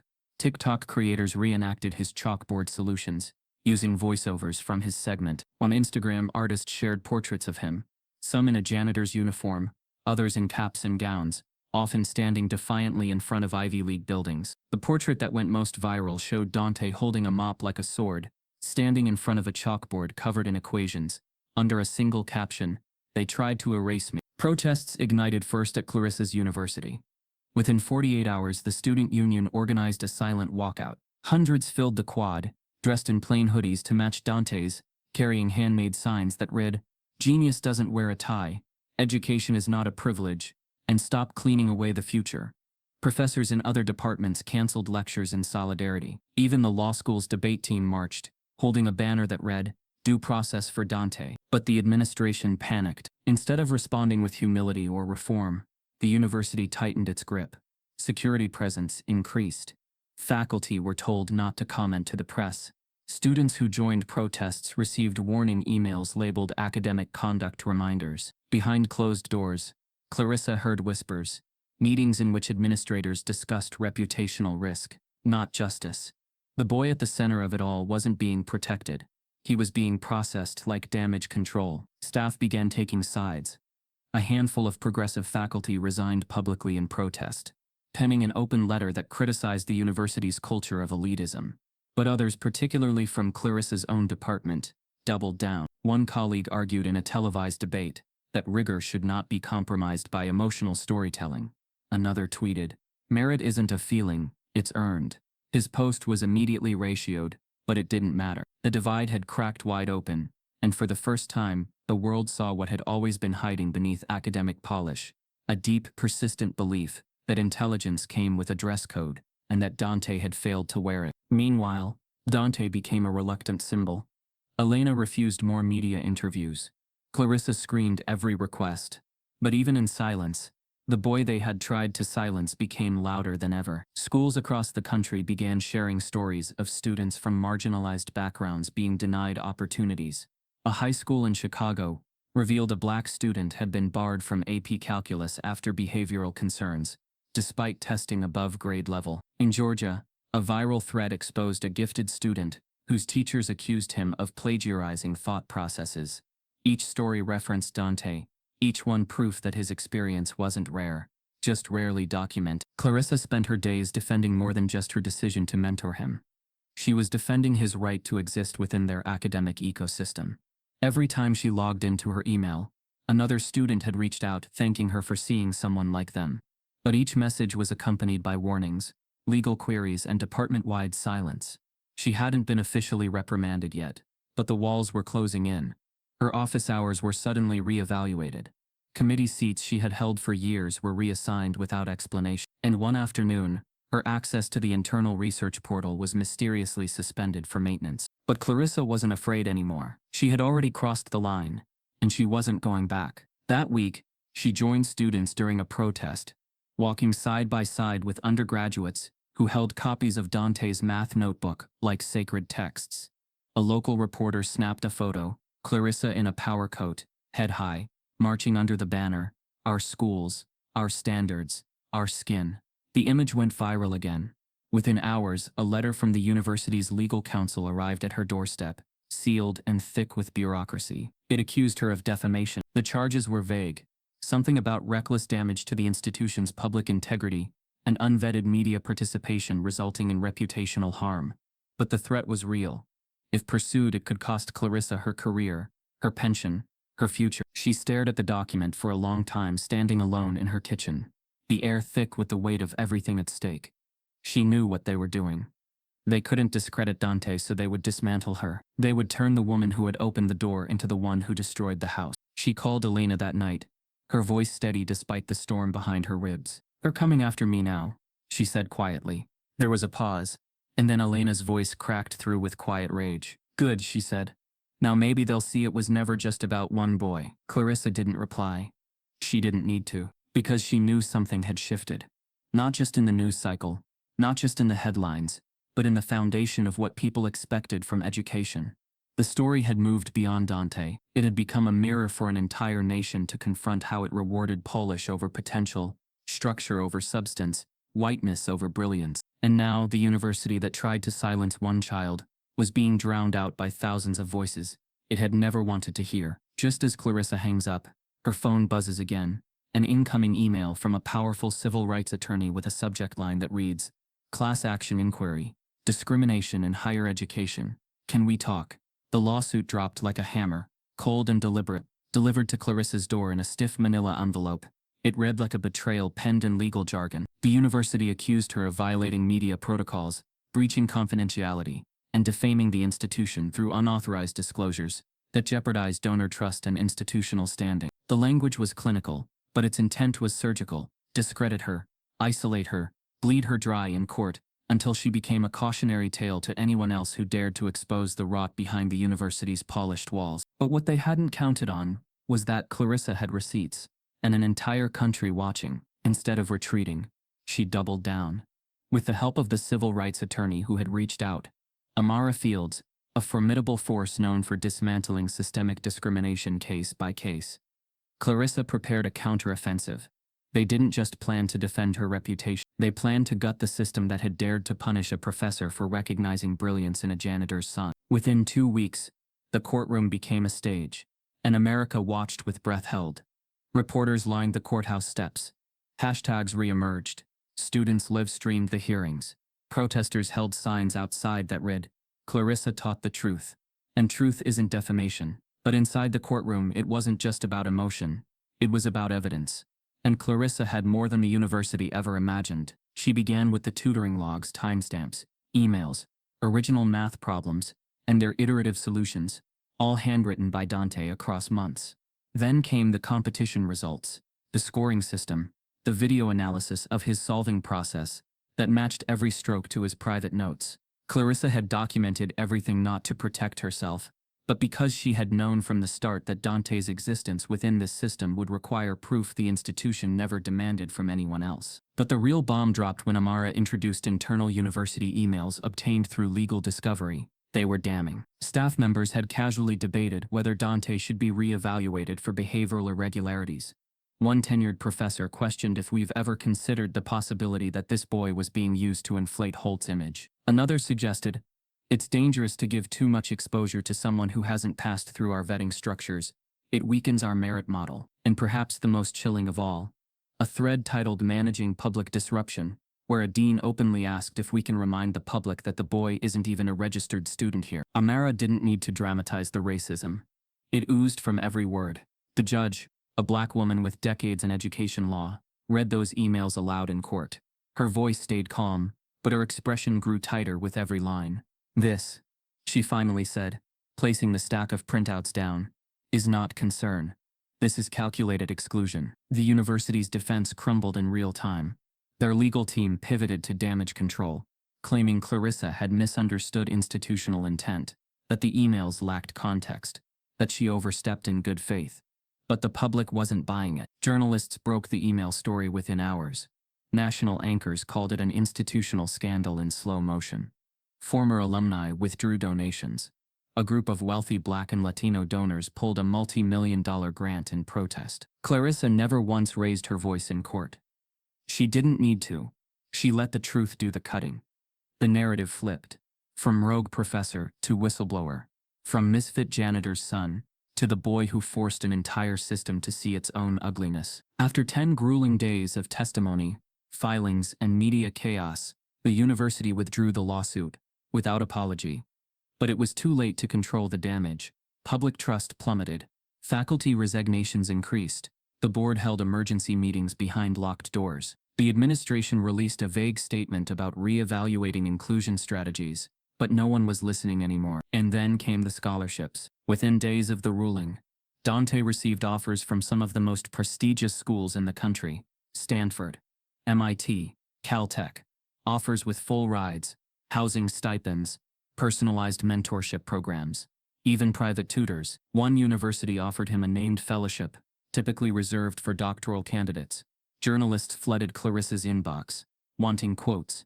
Elena received hand-delivered letters from deans she'd never heard of. Every institution wanted to be the one to uplift the now famous Dante Vargas. The same systems that once cast him out were now competing to claim him. Clarissa was cautiously optimistic. Elena was quiet. But Dante, he listened. He read the brochures. He stared at the numbers. And then one evening, sitting in Clarissa's living room with the thick envelope from MIT in his lap, he looked up and said something neither of them expected. "I don't want any of them." Clarissa blinked. "What do you mean?" "I don't want to go to their schools," Dante said calmly, not defiantly. "I don't want to be their poster boy." Elena stared at him, mouth slightly open. "These are full scholarships, Dante." "I know," he said, "but it's not about learning anymore. It's about erasing what they did. They don't want me. They want the idea of me." Clarissa felt her breath catch. She had spent months fighting for this fighting. To get him in, to get him seen, to open doors. But Dante wasn't looking for the doors anymore. He was questioning the rooms behind them. "I want to learn," Dante added. Eyes clear, voice sure. "But I want to do it on my terms. Not because they want to fix their image. Not because they want to prove they're inclusive. I'm not going to be their second chance." Clarissa leaned back, absorbing it. It wasn't arrogance. It wasn't ungratefulness. It was integrity, the kind the universities never expected a kid like Dante to carry. Elena reached for his hand, her own trembling. "Then what do you want to do?" Dante didn't answer immediately. He looked down at his notebook, the one that had started all of this. He traced a line on its cover with his thumb. "I want to teach kids like me," he finally said, "before the world tells them they're not supposed to be smart." The next morning, a package arrives at Clarissa's door. Inside is a handwritten letter from a retired billionaire tech CEO. The note reads, "If Dante wants to build something, I want to fund it. No strings. Let him create his own institution." The package arrived unmarked, wrapped in plain brown paper, and placed carefully at Clarissa's door before sunrise. No courier, no receipt, just a handwritten name on the label. Dr. Clarissa Holt. She found it as she stepped out for her morning walk, the air still damp with dawn. Inside, tucked beneath a layer of velvet black tissue paper, sat a single white envelope and a slim tablet. The letter was handwritten in elegant, looping script, surprisingly personal for someone with the kind of name that carried power in boardrooms. "I followed the story, watched how the world tried to own that boy's brilliance. I've made billions building institutions that cater to the elite. Maybe it's time to build something that doesn't. If Dante wants to teach instead of perform, I want to help him do it. No press. No branding. No board meetings. Just vision. Fully funded. Tell him the future he chooses is already waiting. In Chambers. Clarissa reread the note twice before her mind fully registered the name. Marshall Chambers, former CEO of one of the world's largest tech empires, a man known as much for his genius as for his vanishing act. He'd walked away from his company 10 years ago, leaving behind a legacy of innovation and nearly no public presence, and now it seemed he was offering Dante not a scholarship, not a partnership, but freedom. When she shared the letter with Dante and Elena later that day, neither spoke at first. Dante held the tablet in his hands, fingers hovering over the power button but never pressing. Elena's brows furrowed with the skepticism of someone who had learned never to trust anything offered without strings. So he just wants to give you money, Elena said slowly, voice tight. No school, no app to push, just a blank check? Clarissa nodded. It looks that way. He's serious and quiet. I vetted the letter. The return address traces back to a private foundation with nearly $1 billion in assets. No board, just him. Dante finally turned on the tablet. The screen flickered, revealing a secure portal. One line blinked at the top. Enter your vision. He stared at it like it was a puzzle, not a gift. Then slowly, deliberately, he turned it back off. I already know what I want, he said. And I don't need anyone else to write it for me. Clarissa leaned in. Tell us. I want to build an app, he said, but not the kind people think of when they hear ed tech. No dashboards, no useless graphs. I want it to be simple, just a chalkboard, where kids like me can learn math the way I learned it. One step at a time. No lectures, just real problems. A safe place to solve without being judged. Elena's eyes watered, but she held her expression tight. I want it free, he continued. For black and brown kids who never get past algebra I, because the system assumes they won't. I want them to learn without teachers marking them wrong for skipping steps they already solved in their head. I want them to feel what it's like to solve something without being told it doesn't count. Clarissa felt something rise in her throat, part pride, part awe. And what will you call it? Dante didn't hesitate. Proof. The next few weeks moved like an inhale. Clarissa filed paperwork to establish a nonprofit under Dante's name, with Elena as the registered co-founder. They recruited a small tech team, a pair of underpaid grad students, and a black Inger who had once been expelled from MIT for academic dishonesty that later proved false.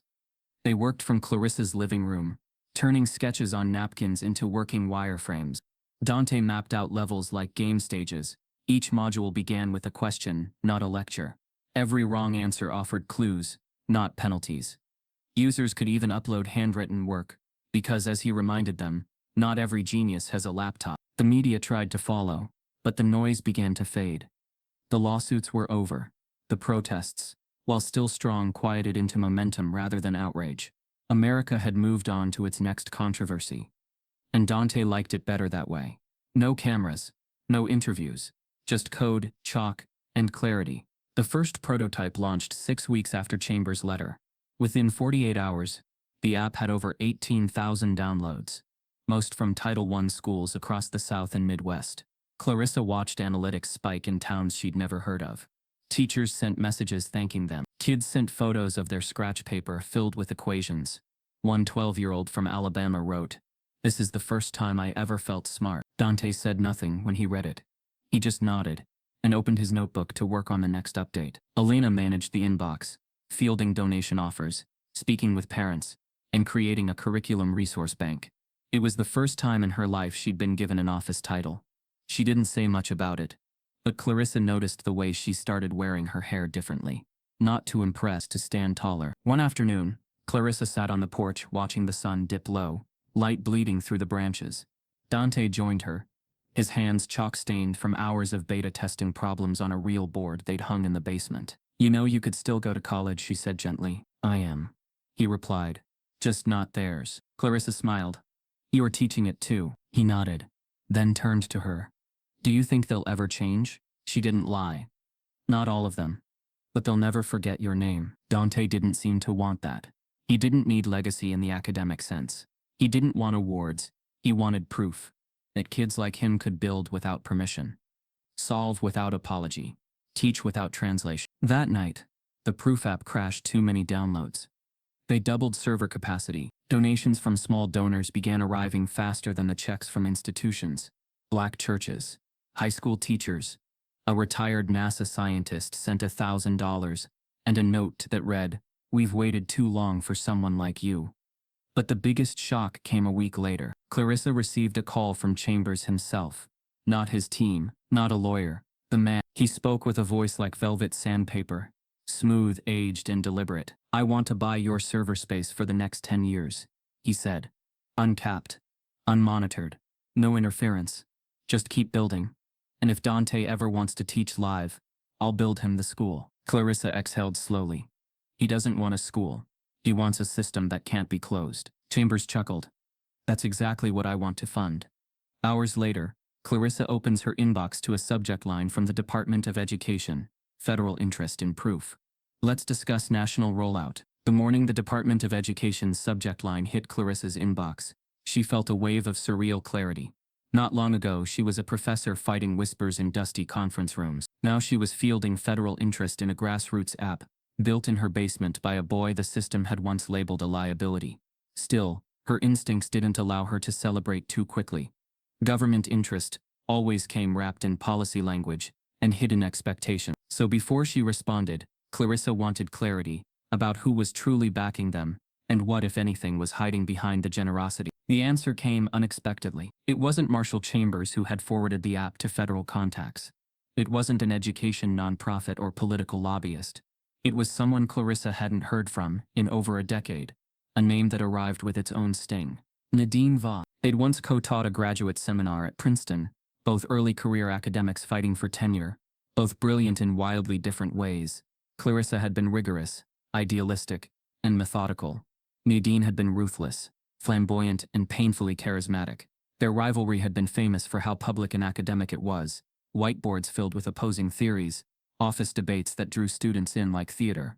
Then Nadine had left academia altogether, pivoting into tech consultancy. Clarissa never knew why, only that one day Nadine disappeared from campus and later surfaced in Forbes's top 30 women redefining innovation. And now, apparently, she was watching. A video call request arrived that afternoon. Clarissa answered, and there she was. Nadine, older now, the sharp edges still intact but smoothed by power. Her hair, once in a constant state of dramatic rebellion, was now tied back, but her smile that once disarmed even the most cutthroat peer reviewer, remained exactly the same. "You thought I was gone," Nadine said, her voice casual. "But I was just building in silence. The same way Dante did." Clarissa didn't hide her surprise. "You're the one who funded the second round of infrastructure." Nadine nodded. "And the cyber defense you haven't had to use yet. Plus the data encryption, the AI tutor suggestions, and the legal firewall that buried the university's last attempt to sniff around your codebase." Clarissa sat back, stunned. "Why?" she asked finally. "You hated the system as much as I did. But you left. You left and didn't look back." Nadine's face softened. "Because I realized the war wasn't inside academia. It was outside. "In the funding, in the tools, in the systems that outlive gatekeepers. And then I saw you on TV, not talking theory, fighting for someone. And I thought, damn. She stayed. She fought. I couldn't do that. But I can do this." Clarissa didn't know whether to laugh or cry. Nadine wasn't just a benefactor. She was an architect now, silently weaving a shield around Dante's dream, without ever stepping into the spotlight. "I don't want credit," Nadine added. "I want a future where kids like him never need someone like me to buy their access." Clarissa reached for her coffee, her hands slightly trembling. "You're funding a revolution." "I'm funding correction," Nadine said. "Revolutions fail when they depend on being seen. I want this thing buried deep, built solid, impossible to uproot." With Nadine's team behind them, everything accelerated. A full-scale development crew onboarded within the week, diverse, multilingual, and led by coders who had grown up in underserved school districts. They didn't need the mission explained. They were the mission. Dante, once hesitant to delegate, slowly began building a leadership model. He appointed a student from Oakland to lead UX research. A Nigerian-born data engineer handled algorithm efficiency. Tutors were recruited from inner-city schools, GED programs, even juvenile facilities. Every one of them handpicked by Elena and background checked by Nadine's legal team. It wasn't charity. It was reclamation. Elena's transformation was quiet but profound. No longer cleaning offices in the early morning hours. She now walked into meetings with a leather portfolio and a staff who respected her. As project manager, she oversaw schedules, vendor contracts, and community outreach. But more than that, she became the grounding force of the project, the moral barometer, the one who reminded them all that this wasn't about going viral. It was about staying rooted. She handled conflict with grace, managed timelines like a conductor, and when one of the sponsors tried to insert branding elements into the app, Elena was the one who vetoed it on the spot. "This isn't about your logo," she told them, calmly but firmly. "It's about every child who's been told their mind isn't worth the investment." Even Dante looked at her differently now. Less as a protector, more as an equal. Clarissa watched it happen in real time. The son who once shielded his genius to spare his mother's pride, now openly sought her counsel. They weren't just surviving together anymore. They were building something that would outlast them both. As Proof's beta launch spread across educational districts, Nadine pulled strings to set up pilots in schools across Mississippi, Baltimore, and parts of rural Nevada. Teachers reported immediate results. Students who never engaged suddenly pushing themselves. Dropout rates for math courses in 2 trial schools decreased by 22% in 6 weeks. But perhaps most remarkably, Dante refused to become a public mascot. He skipped interviews, declined a documentary pitch. When a major education summit asked him to deliver a keynote, he sent one of the tutors instead, a 17-year-old Latina from El Paso, who had never left her zip code. "They need to hear more voices," he said. "Not just mine." Clarissa admired his clarity. Fame hadn't seduced him. He understood what very few did, that true power wasn't being seen. It was building something so undeniable, it could be felt without a spotlight. And then, just as things began to settle into a new rhythm, a letter arrived. It was official university letterhead, embossed, formal, folded in thirds. Clarissa opened it on the porch as Dante coded beside her. Her hands tensed slightly as she read, then reread. "Well," she said, placing the letter between them, "they're asking you to speak at graduation." Dante didn't look up from his screen. "For what?" he asked, as if the concept itself was confusing. Clarissa tilted her head. "They're calling you an inspirational figure. Said you represent the resilience of intellectual pursuit." Dante finally looked at her, one brow raised. "So they want me to be the symbol they tried to bury." Clarissa gave him a tight smile. "That, or they know the entire nation will be watching this graduation." Elena joined them a moment later, iced tea in hand. Clarissa handed her the letter, watching her eyes scan the lines. "They want a picture," Elena said flatly, "of forgiveness, of evolution, of grace." Dante tapped his keyboard twice, saving his code. "Maybe I'll give them something else," he said. As Dante stands to stretch, Clarissa's phone buzzes again, an alert from the university's alumni news portal. Breaking Board of Trustees to name new campus innovation center after Dante Vargas. The invitation had been written in the language of formality, but everyone knew what it really was. A carefully calculated gesture, a last-ditch attempt to reclaim the narrative before the world turned the page without them. The university's offer to have Dante speak at graduation was less about celebration and more about containment. They hoped that a podium, a neatly ironed robe, and a prepared speech would paint over what they had tried to erase. They expected gratitude, a neatly packaged story arc, maybe even a photo op. What they didn't expect was for him to say yes. Clarissa had watched their faces on the Zoom call when she replied on Dante's behalf. The dean blinked twice. The PR head fumbled her pen. A board member leaned back just enough to whisper something to someone off-screen, clearly caught off guard. They had built an entire contingency plan around his refusal, hoping to later frame it as bitterness. But now they were forced to reframe the entire ceremony. They couldn't predict what he would say, and that terrified them. Graduation day arrived beneath a sky so blue it felt like satire. A sprawling white stage sat in the center of the campus quad, surrounded by folding chairs and flower arches. Rows of graduates buzzed in their robes. Families clutched programs. Drones hovered overhead, filming the moment for live streams. But backstage, it was quiet. Dante stood in a simple black suit, no tie, hands at his sides. He didn't pace.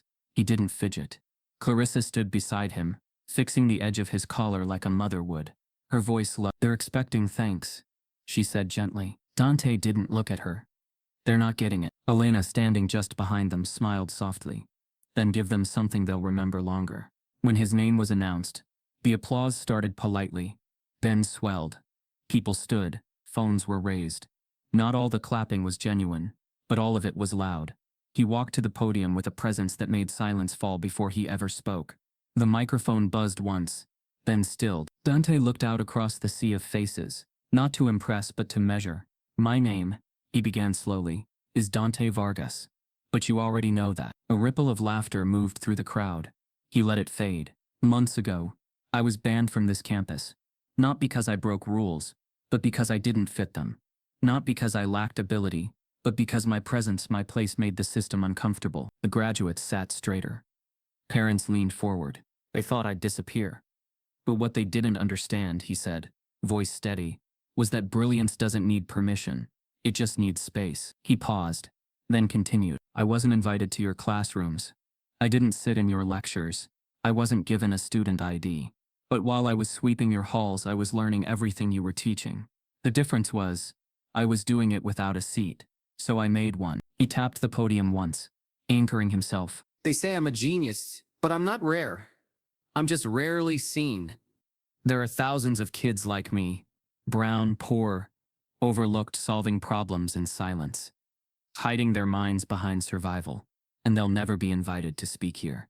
Not unless something changes." No one moved. Even the birds circling overhead seemed to pause. "I didn't come here to thank this institution. I came here to name the people who built me when it tried to break me." He turned slightly, locking eyes with the only two people who mattered. "My mother, Elena Vargas. She gave up her dreams so I could find mine. She cleaned your offices. She walked these halls every morning so her son could stand here tonight. Not as a guest, but as proof." A wave of emotion rippled through the crowd. Elena sat frozen, eyes glassy, hands clenched around a folded tissue she hadn't yet used. "And Professor Clarissa Holt," Dante continued, "who risked her job, her reputation and her safety to protect something she didn't have to. She didn't save me. She stood beside me. And that made all the difference." Clarissa felt something inside her crack open, something deeper than pride, something like repair. Dante looked back at the crowd. "You wanted me to be a symbol, but I'm not. I'm a mirror. And today, I hope you all see what's really being reflected." He stepped back from the podium. For a moment there was nothing but silence. Not from confusion, but from awe. And then the eruption. Applause that didn't just rise, it roared. Graduates stood. Faculty stood. Even a few board members who had voted to ban him clapped, though their eyes stayed low. The live stream chat exploded. The hashtag Dante Vargas surged back into the trending list. No confetti fell. No band played. But it was the loudest silence the university had ever earned. Backstage, Clarissa reached him first, her arms pulling him into a tight hug. "That was the best lesson I've ever witnessed," she whispered. Elena took his hand, pressed it to her cheek, and said nothing at all. She didn't need to. They left quietly after the ceremony, skipping the reception. No photo ops, no interviews. Just the three of them walking off campus one final time. No one stopped them. No one could. But the world hadn't stopped moving. 3 days later, an encrypted email arrived at Clarissa's work account. Subject line, "Proof licensing inquiry. Private and urgent." The sender, a Fortune 100 tech conglomerate, known for education software and learning tools used in over 70% of American schools. The message was short. "We would like to explore the exclusive licensing rights to the Proof platform for nationwide implementation, full funding, scalable integration. Name your terms." Attached was a preliminary offer. 7 figures. As Clarissa reads the message aloud, Dante quietly deletes it and says, "They still don't get it. This isn't for sale." Dante didn't answer the licensing email with a counteroffer. He didn't negotiate or even delay his decision. Instead, he looked at the 7-figure proposal, paused, and hit delete. No hesitation. No second glance. The silence after the click wasn't bitter or rebellious. It was a statement. One louder than any press release or keynote speech. Clarissa, who had watched the entire exchange unfold from across the room, felt a chill. Not from fear or disbelief, but from the sheer certainty of it. "They still don't get it," Dante said, as the screen went dark. "This isn't for sale. It never was." With that act, the course of the Proof platform solidified. What had started as a whispered dream, just a chalkboard and a tired boy solving equations in secret, was now a nationwide digital movement. After 6 months of development, field testing and public anticipation, Proof officially launched across the country. It hit the internet not with a billion-dollar bang, but with a link, No login, no tracking, no ads, no cost. Just math. Real math. Built for the minds the system ignored. Within 24 hours it had reached 100,000 users. Not from marketing. From word of mouth. Kids shared it in DMs. Teachers embedded it in lesson plans. And parents left comments that read like prayers, finally answered. A mother from Detroit wrote, "My son finally stopped thinking he was dumb." A teacher in rural Louisiana said, "They told me my students couldn't do calculus. Now I know it wasn't them. It was the way we were forced to teach." Dante refused to brand the app with his name. There was no splash screen. No bio. Just a single welcome message on the home page. "This space belongs to you. No permission needed." As the user base grew, so did the framework around it. Clarissa, inspired by what she saw, stepped into a new chapter of her life. She resigned from her tenured position and founded the Holt Equity Fellowship, a program that offered paid mentorships for marginalized math educators. The goal wasn't just to give scholarships. It was to build a new class of educators who understood what it meant to teach beyond bias, who saw potential not in polished resumes but in quiet resilience. Meanwhile, Elena transformed, not just in role, but in presence. No longer shadowed by her past job title, she became a public figure, in her own right, launching a community network for immigrant mothers across the country. Called Future First, the initiative trained mothers in digital literacy, education advocacy, and tutoring. For the first time, women like her, once silent and scrubbing, were now leading after-school programs, writing grant proposals, and stepping into school board meetings with confidence and data. She traveled city to city, speaking to rooms filled with mothers who looked like her, sounded like her, and carried the same unspoken ache she had once worn every morning, pushing a mop bucket down cold university hallways. "I used to think silence kept him safe," she said in one televised interview. "Now I know it kept us small. We were never meant to shrink." The media tried to keep up. But Dante no longer gave interviews. He turned down magazine covers. He left camera crews waiting. When a famous podcaster flew across the country for an exclusive, Dante greeted him politely and said, "Proof doesn't speak for me. I speak through it." That was the end of the segment. He wasn't trying to be elusive. He was staying focused. The movement had outgrown the headlines. It was no longer about proving his own intelligence. It was about dismantling the structure that required him to prove it at all. Proof's second wave featured new modules, coded by volunteers who had once been expelled from school, mentored by tutors who once felt invisible, translated by students whose first language had always been overlooked. The app had no headquarters, no private investors, and no brand partnerships. It ran on donated servers, volunteer hours, and fierce loyalty. It was proof in every sense of the word, not just of math but of defiance, of healing, of vision. Then came the invitation. It arrived not as an email but as a certified envelope, hand-delivered by a government courier to Elena's door. Clarissa was there when she opened it. Standing in the kitchen, coffee mug still steaming, she unfolded the letter, read the first paragraph, and went silent. "What is it?" Clarissa asked, stepping forward. Elena turned the page toward her, the Department of Education seal stamped in gold at the top. "They want Dante to come to Washington," she said, "to speak at the National Education Summit." Clarissa blinked, reading it herself.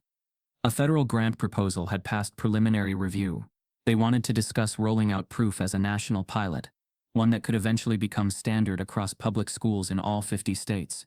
The app's design, its accessibility and its results had stunned evaluators.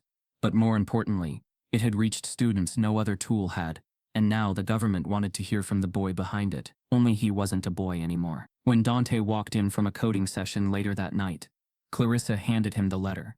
He read it once, then again. He didn't speak right away, just sat down at the kitchen table, the paper resting under one palm. "Do you want to go?" Elena asked. Dante looked at her. His mother, who had once hidden his mind, now running operations for a nationwide movement. "I don't want to be their token," he said quietly. "But I do want them to listen." Clarissa smiled. "Then maybe it's time they get used to doing both." Outside, the wind picked up. Leaves rustled. The world continued spinning. But in that moment, something had shifted again. The boy who once sat on the floor of a university office solving problems with stolen chalk is now being asked to solve a different kind of problem, one that spanned generations, laws and broken classrooms. And this time, he wouldn't need to sneak in the back door. As the family prepares for the trip to DC, a journalist leaks a classified memo, one revealing that certain officials want to rebrand Proof under federal control, with Dante quietly removed from leadership. The plane touched down in Washington, D.C., with the muted hum of expectation, not the kind that comes before applause or congratulation, but the kind that settles like a hush over a room when everyone knows something unseen is about to unfold. Dante, Clarissa, and Elena stepped onto the jetway, the weight of months and years behind them compacted into this single moment of arrival. The city felt different from Boston's academic calm. Here, power had a rhythm that pulsed through sidewalks and skyways, through monuments built to remind people what the country claimed to be. Dante breathed it in, with a mixture of reverence and weariness. This was the heart of the nation that had once erased him, now calling him in to shape its future. Their first meeting was at a government building, glass and steel far from the ivy and stone of Clarissa's old campus. A panel of Department of Education officials, advisors and statisticians gathered around a table larger than any they'd seen at a school faculty meeting. There were polite greetings and cursory smiles, but underneath, a current of calculation ran so deep it was almost audible. These weren't just speeches and applause. These were architects of policy, people whose words had the power to ripple through classrooms from Maine to Mississippi. Dante stood before them, not as a curiosity but as a catalyst. He presented the Proof platform's data, graphs uncluttered by corporate logos, statistics unmarred by spin. He spoke of accessibility, of uplift, of children finally seeing themselves reflected not as exceptions but as possible. The room listened. Some nodded slowly, others scribbled notes. A few watched with polite skepticism. Afterwards, an advisor approached Clarissa privately. "You've built something extraordinary," he said, voice courteous. "But scaling this nationally will require alignment. We need to integrate with existing federal standards." Clarissa nodded, careful not to let optimism slip too freely. "We're willing to adapt, but not at the cost of what makes Proof effective." The advisor's smile tightened. "Of course. We understand." But underneath that word, understand, Clarissa sensed a hesitation, a territorial instinct wrapped in protocol. That evening, the trio walked along the Potomac, the river smooth and reflective in the dusk. Elena's face was tired but resolute, Dante's eyes distant, not because he was detached, but because his mind was already threading through the problems of tomorrow. "They want us to fit inside their structure," Dante said quietly. "To be federal, not to help people, to become controlled." Elena stopped walking, looking at him. "What do you mean?" "Maine," he said, looking out at the water. "Proof works because it wasn't designed by them. It wasn't built to meet quotas or appease committees. It was built for children who've been left on the margins. If we let it be absorbed into their bureaucracy, it might lose what made it good." Clarissa didn't answer at once. She thought about the countless messages they had received from students who had logged into Proof from places she'd never heard of, kids who had never been encouraged, never been seen. She thought about Elena standing taller than she ever had. She thought about how Dante had refused millions, not because he was naive, but because he understood what exploitation disguised as support looked like. She exhaled slowly. "We have to be careful," she said. "We can't let them co-opt us." But even as she spoke, a twist surfaced not from the politicians, but from inside their own circle. That night, as they prepared notes for tomorrow's session, Dante's tablet buzzed with a notification from the Proof development server. It was an alert tagged urgent, not a user message, not an update, something deeper. He tapped the screen, and his face tightened. "What is it?" Clarissa asked. "It's a code integrity alert," Dante said, voice low. "Someone accessed the backend without authorization." Elena frowned. "Hackers? Not just hackers," Dante said, swiping to show the access logs. "It came from a federal IP address." Clarissa's breath caught. Not because of fear, but because of the implication. If access came from inside the very institution now courting them, it meant they weren't being welcomed as equals. They were being monitored. The three of them stared at the screen, the cool light illuminating a truth they hadn't expected. The threat wasn't just about co-option. It was suspicion. Someone inside the Department of Education wanted control of Proof. Not its success, but its data. "That's private," Dante said. "User data, test progress, learning curves. This isn't just code access. It's access to every student who uses Proof." Clarissa felt her stomach twist. The platform had grown on trust. Families, teachers, children had opened their minds and shared their journeys. If that data was being mined by officials whose motives were unclear, The very thing they had built to protect kids like Dante could be twisted into a tool of surveillance, categorization, labeling, the very system they had escaped. Alina's voice trembled when she spoke, not with anger, but with the weight of a truth she'd learned in every quiet morning shift cleaning floors. They want to own his power. Dante didn't flinch. We'll protect what's ours, but his resolve didn't erase the tension. It only sharpened it. The next morning, the panel reconvened. The atmosphere felt colder now. Instruments of diplomacy and careful wording, replaced by an undercurrent of calculation. Clarissa presented adjusted integration plans that maintained user privacy and platform autonomy. Dante offered to walk them through encryption protocols, explaining how the data must remain inaccessible to anyone outside the nonprofit's governance. The room listened politely, but at the end of the session, the senior advisor, the same one who had praised their work, leaned forward, his tone smoother than ever. "We appreciate your concerns," he said, "and we will take them into account." He smiled as though sealing an agreement. However, for federal funding to be released, proof must comply with certain transparency standards. These require system access for auditing purposes. Clarissa felt a coldness settle under her ribs. She and Dante exchanged a look, not of confrontation, but recognition. They had known this moment would come, but not this way, not under the guise of standards. Elena swallowed hard. Transparency doesn't have to mean access. We can provide open reporting, aggregated, anonymized, but user-level data should remain private. The advisor nodded, but his eyes didn't shift. "We will discuss it. There's a deadline for federal approval, so please submit your revised documentation by the end of the week." Which meant they had less than 5 days to counter what was now clearly a precondition. Dante left the room without a word. Clarissa and Elena followed, but the tension lingered like a storm cloud refusing to pass. Outside, on the plaza, students had gathered around a live feed screen, not for the summit, but for a spontaneous demonstration. They held signs and chanted, not in protest but in support. "Keep proof free. Don't let them control our minds. Privacy is progress." The sound washed over Clarissa with a pulse that felt both fragile and powerful. Children and families rising for what Dante had built. It was an unexpected twist of allegiance, of ownership, of movement shaping itself without the institutions that once tried to erase it. And then a voice came through Clarissa's phone, one she never expected to hear in this moment. It was Marshall Chambers. "I read the memo," he said, voice calm but unmistakably urgent. "They want control. They always do. But there's another way. Meet me at the Lincoln Memorial. At sunset. I have something you need to see." Clarissa looked at Elena, then at Dante, whose expression was unreadable, but alert. There was no turning back. As Clarissa hangs up, her phone vibrates again. This time with a news alert. Breaking. Department of Education quietly expands data access clause to include all federally funded educational platforms. If you believe genius shouldn't depend on privilege, and no child should be erased for where they come from, type yes in the comments. Would you still fight for someone the system already gave up on? Subscribe for more stories that uncover the truth behind power and prejudice, because every voice we raise is one less story they can silence.